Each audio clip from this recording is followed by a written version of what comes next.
Here's the completed farmhouse shawl. All the ends are woven in, and I've laid it out just flat on a table to show you a before blocking image. You can see that the edge is curling at the bottom. You can see that the edge is curling up here at the neck, and that overall the lace is just closed. It's not open. There's nothing fantastic about it. The stripes are beautiful. The yarn is beautiful. But blocking is really going to make all the difference in this and make it sing. If you're looking at this and thinking, well, she kind of rolled up the edge to show us this rolling. No, believe it, if I pull this down, just like a spring, right back. We're going to give this a nice long bath, probably between 30 and 40 minutes. I'm going to put it in a solution of some warm water, room temperature, a little bit of soak, and I'm going to whip in, as always, some of my L'Oreal Everpure. This is a moisture conditioner. It has, it's designed for colored hair, so it helps retain color. Really a fantastic product. I whip those two together and add the water, and then I add this to the bath and let it soak. Alright, so let's discuss blocking. Blocking is more than just pinning out, it's also the washing process. You want to remove any dirts or oils from your project, anything that it picked up out on the streets with you. Cheetos, sticky coffee spills, anything like that, or just plain leftover dye can sometimes wash out of this process. Then we're going to pin it out to dimensions. I will provide final dimensions in my pattern, however, it's about how aggressive you are with your blocking. You can really make things a lot bigger or a lot smaller depending on how you block it. I could block this right now simply to these dimensions and it would stay there, or I could block it and really open up that lace. And that's ultimately what I want to do. I want to get that lace very visible, make it sing, make it the centerpiece of the project.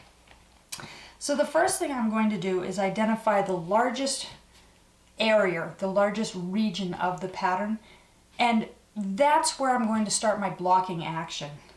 In this particular case, I'm looking at this section here.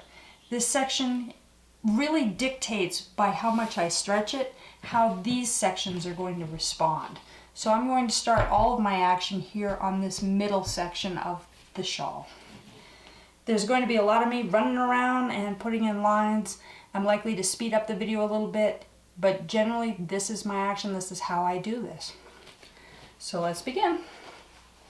You can see from the washing already, it's already started to relax. It's already bigger than the original shot that I took of this.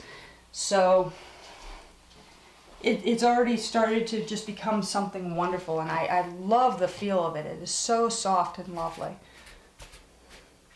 And I'm just kind of blocking out where on my mat this is going to land so that I have space for everything.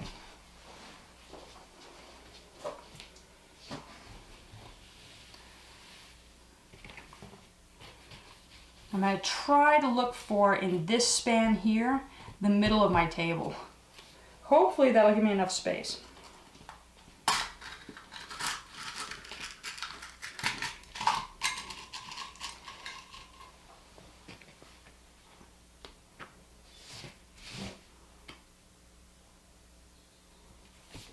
And I'm looking at the increased sections here, and I'm just going to put a pin in each of those increased sections.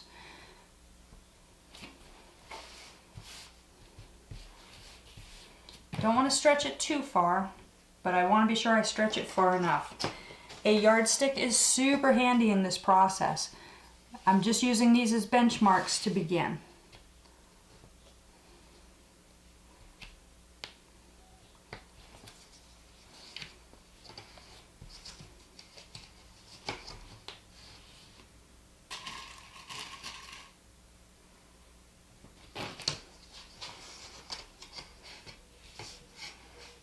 Just because you pin it doesn't mean it's permanent. You can move all of your pins.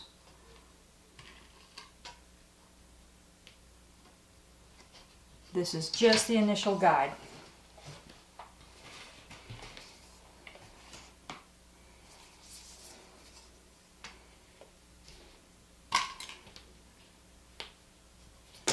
There, not bad. I have this squared up. Like I said, this is going to be my first focus here. I just have these pinned out because I know what this distance is, and I know I want this distance to match this distance on each side here. It's the same stitch count. I want them to match up, with the exception of the 3 on the edge. Now there's going to be a lot of pulling.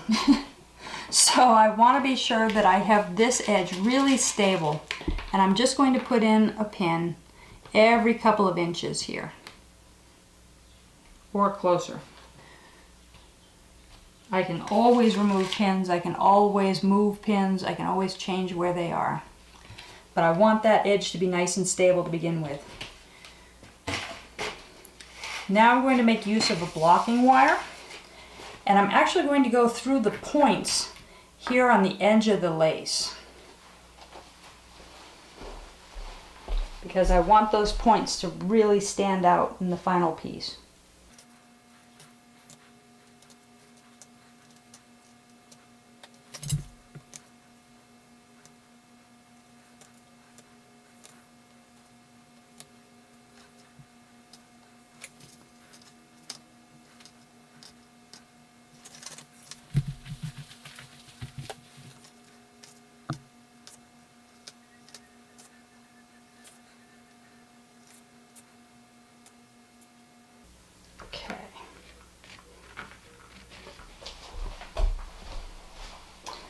So my blocking wire has been run through all the points. Now I'm just going to use some pins to pull that line down. This blocking wire may not accommodate all of my points once I have this pulled out. This line should be at a 45-degree angle, and sometimes just brushing and patting it will bring that over in place for us. Not only am I going to pin the blocking wire, but I'm going to pin here in the stockinette to keep that 45-degree line. And I'm really pulling down, not straining it per se, but pulling down to open up this lace here and the points at the end.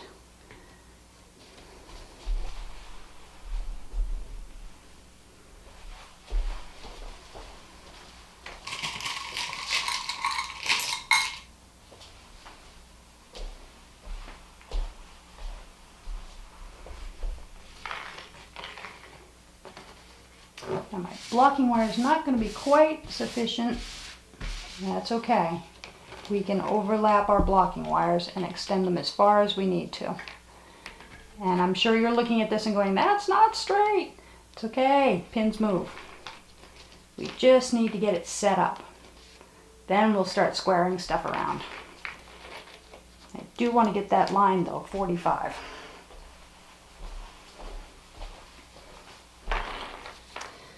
Now part of this is that the sides haven't been blocked yet, so there's nothing to substantiate and keep this from pulling in.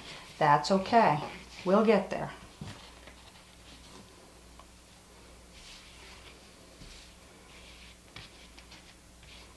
All right, the basis has been done. These are turning in here, that's okay. Once we block these out, it'll stabilize and bring them over. Then we'll make final adjustments.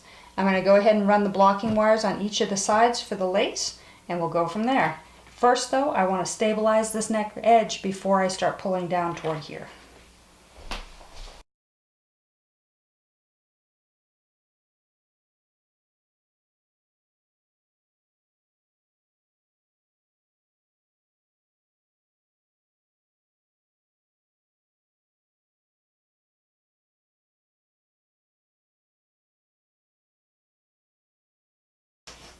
Okay. So again, I have an edge here that has a 45-degree incline. I want to start pulling that out to that 45 degrees, and I want to pin that bottom edge. But I also have this I want to bring down. So let's start with extending the body first, and then worrying about edges and measurements and distances.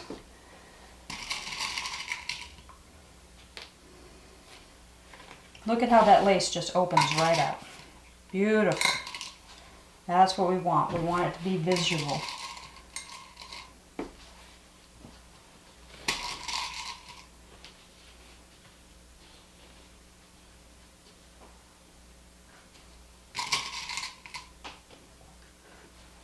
This is looking rough. We're okay. We're going to leave it just like that.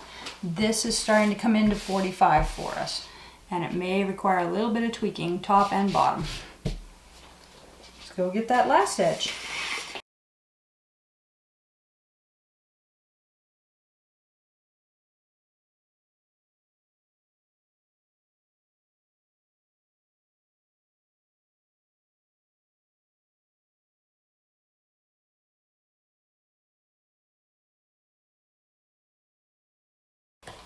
Okay, we have the very basics of the initial pinning out, and it's time to start making adjustments. And part of that is really just tugging it. It's starting to dry. You may want to re-moisten it even. Make sure you don't have a scalloped edge. You don't want it to be pulling so hard that everything is pulling and scalloping. But you should start to see defined diagonals here at the 45. They're still a little curvy. That and this should be a 45 as well. So we need to get lines in associated to these.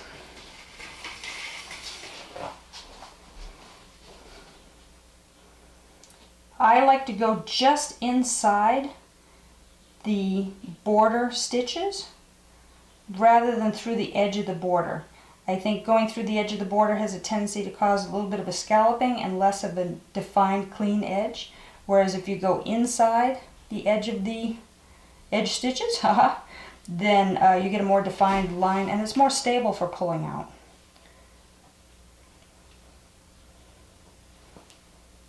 And I'm just going every couple rows or so, probably every 3 to 4 rows I'm weaving in.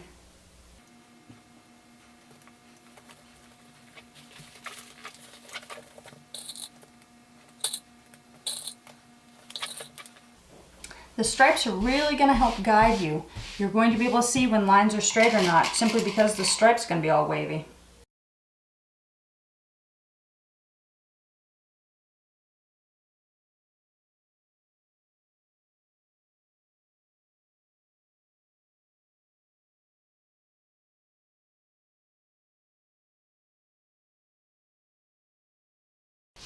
Alright, so you're seeing me start to make adjustments.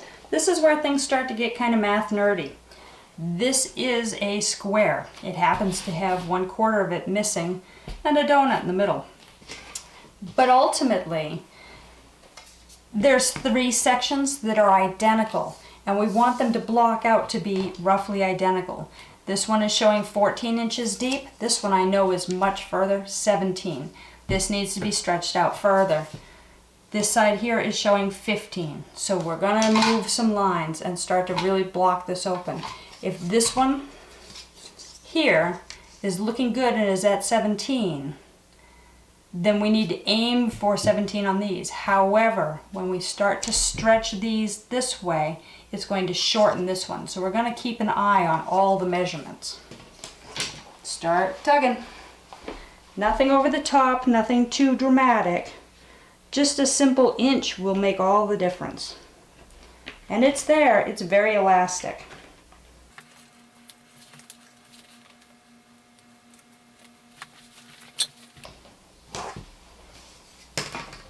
Don't be afraid to move your points around. Let them slide around on that blocking wire to be where they need to be.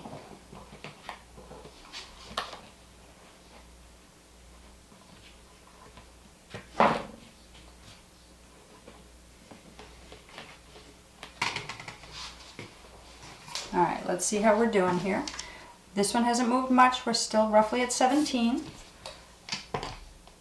We're still at 15 here, and we're at 14 there. So I know that this edge needs to move, and this edge needs to move. So there's going to be some shifting. That's okay. We knew this was going to happen.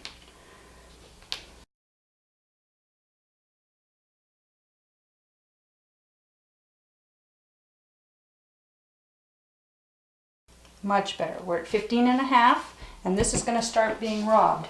See how this is scalloping? Release them, repin them. It's starting to steal height to make width for these. That's okay. They're all going to even out. We're going to have 3 identical sides.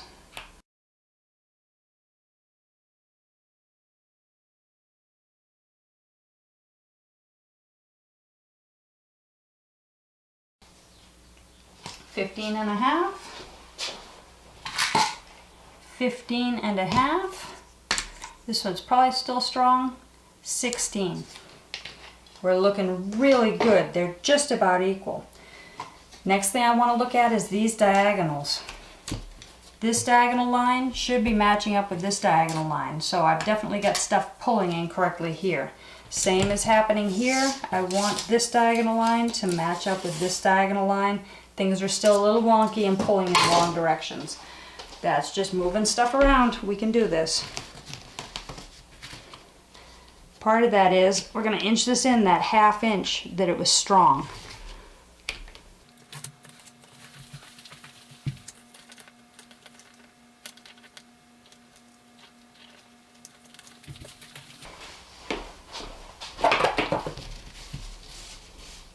Oop, there's a missed point right there.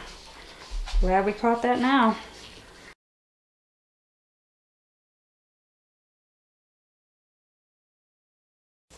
That one's looking a lot better.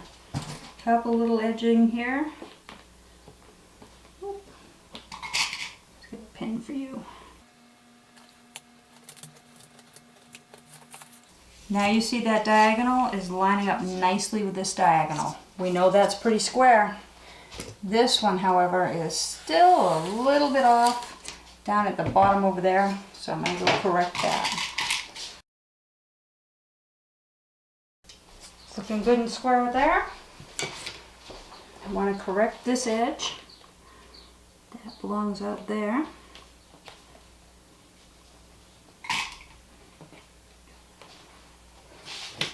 And then smooth these out a little bit.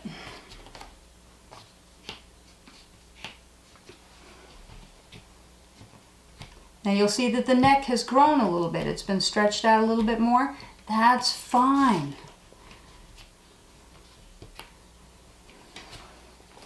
All right, final checks. Let's see how we're doing here.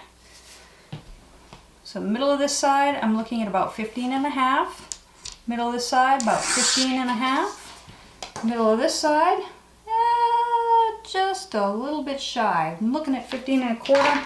Quick tug on that will get that corrected.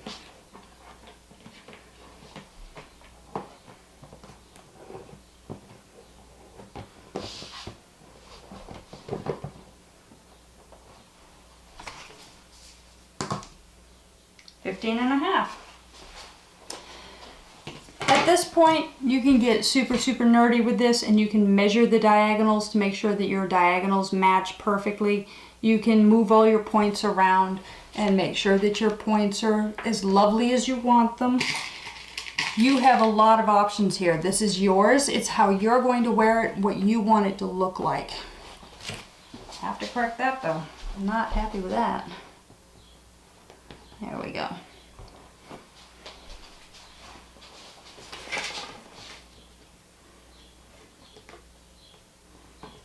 There. I'm satisfied with it. Once this is completely dried, it's going to be very drapey and lacy. It's going to be lovely. I do recommend at this point, once it's all pinned out, spritzing it down with water. I just give it a good soaking spritz, not dripping, but enough that when you pat it, you can tell that moisture is there, that it's moistening it all down. You want that so that those stitches really set and aren't just pulled into place at this point. You want them to be where they're finally going to be. This is a tail I need to trim when it's all blocked. This is why I recommend trimming my tails last. You saw this grow, and you saw this grow significantly. So all those tails pulled in a little bit from their weaving in. They're finally in their final resting spot, and so trimming them now will not cause them to come forward into the front of your work.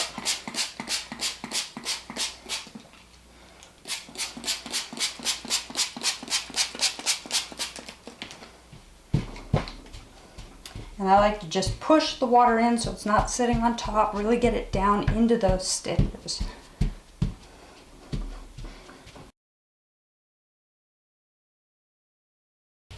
Now I was really fussy about getting my diagonals even and everything. You don't have to be. When this is around your neck, nobody is going to see, oh, she's not at a 45-degree angle. It's not going to matter. Those things are not going to be important. What's important is that you had it evenly stretched out as evenly as you could, so that the lace in one section isn't more stretched than the lace in another section, so that the stripes are not misshapen, where it's really big stripes over here and narrow stripes over there. You want it to be generally even so that the overall look of it is uniform. That is blocking the Farmhouse shawl. This is going to be gorgeous. I can't wait to wear it. I'm very excited about it.